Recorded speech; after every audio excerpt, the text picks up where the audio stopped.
Tamil Senior August 2011. Get ready. 10 seconds. 5 seconds. Start.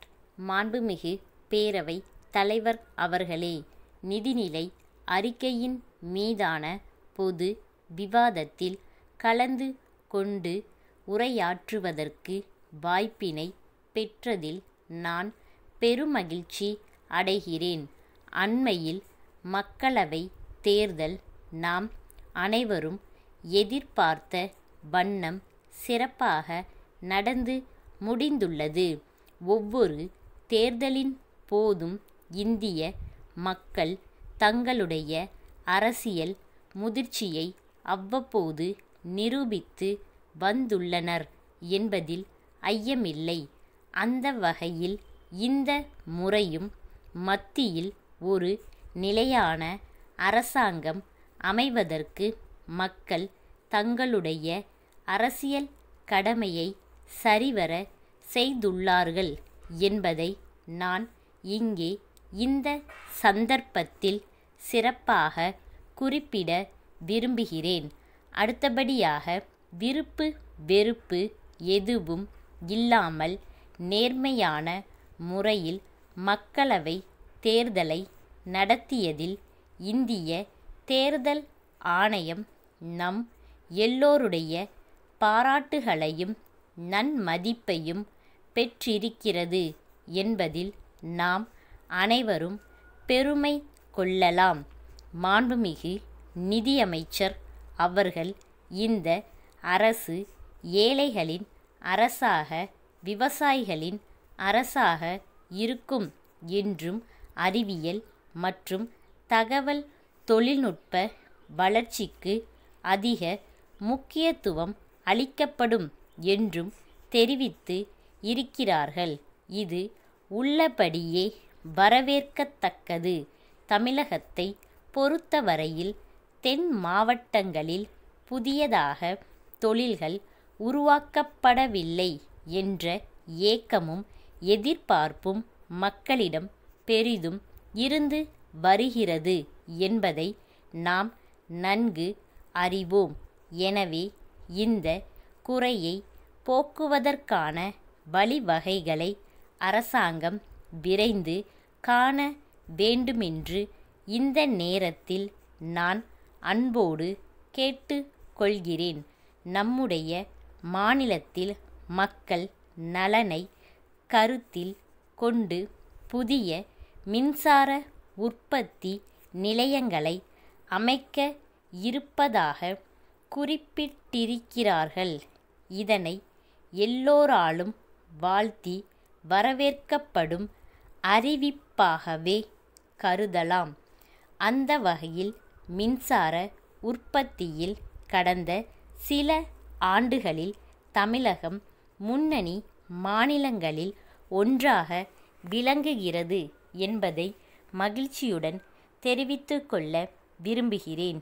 இருப்பினும் மின்சாரத்தின் தேவை நாளுக்கு நாள் பெருகி வருவதை என்னால் குறிப்பிடாமல் இருக்க முடியாது. இதனை கருத்தில் கொண்டு சூரிய ஒளியிலிருந்து மின்சாரம் உற்பத்தி செய்வதற்கு மேலும் பல திட்டங்களை உருவாக்க வேண்டியது அவசியம் என்பதை சுட்டிக்காட்ட விரும்புகிறேன்.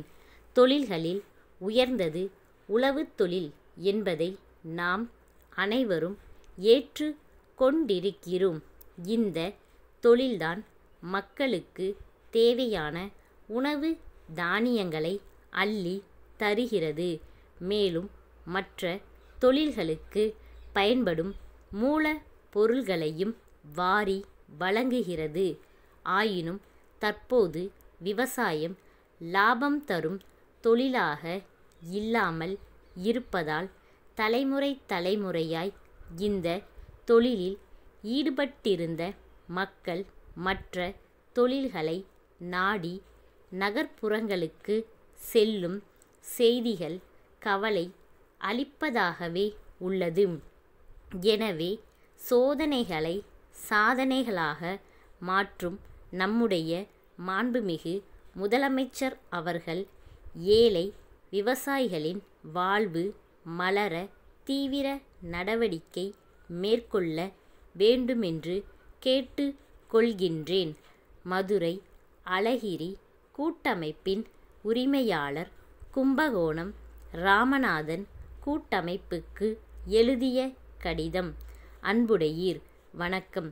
கடந்த சில ஆண்டுகளில் தமிழ்நாட்டில் வண்ண மீன்கள் வளர்ப்பு தொழில் 2 மடங்காக வளர்ந்துள்ளது என்பதை மகிழ்ச்சியுடன் தெரிவித்து கொள்கிறோம். எங்களுடைய நிறுவனத்தில் உற்பத்தியாகும் மீன்கள் நம்முடைய நாட்டின் அனைத்து மாநிலங்களுக்கும் அனுப்பி வைக்கப்படுகின்றன. இந்த தொழிலில் வருமானம் மிக மிக அதிகம் என்றால் அது மிகையாகாது. இருப்பினும் இந்த தொழில் நம்முடைய மாநிலத்தில் வளராமல் இருப்பதாக தங்கள் கடிதத்தில் எழுதி இருக்கிறீர்கள்.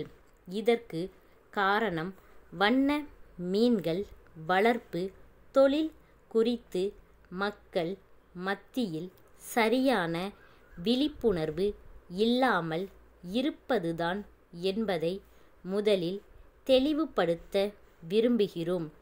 குறையாக தெரிவிக்கப்படும் விஷயங்கள் சில இருந்தாலும் வீட்டில் இருந்தபடியே தொழில் செய்ய நினைப்பவர்களுக்கு நிச்சயமாக இது வளமான வாழ்க்கையை கொடுக்கும் என்பதில் ஐயமில்லை.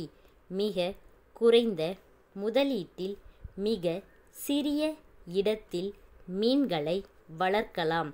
எங்களுடைய இந்த விளக்கம் தங்களுக்கு மனநிறைவை அளிக்கும் என்று நம்புகிறோம். தங்கள் நம்பிக்கையுள்ள ஸ்டாப்.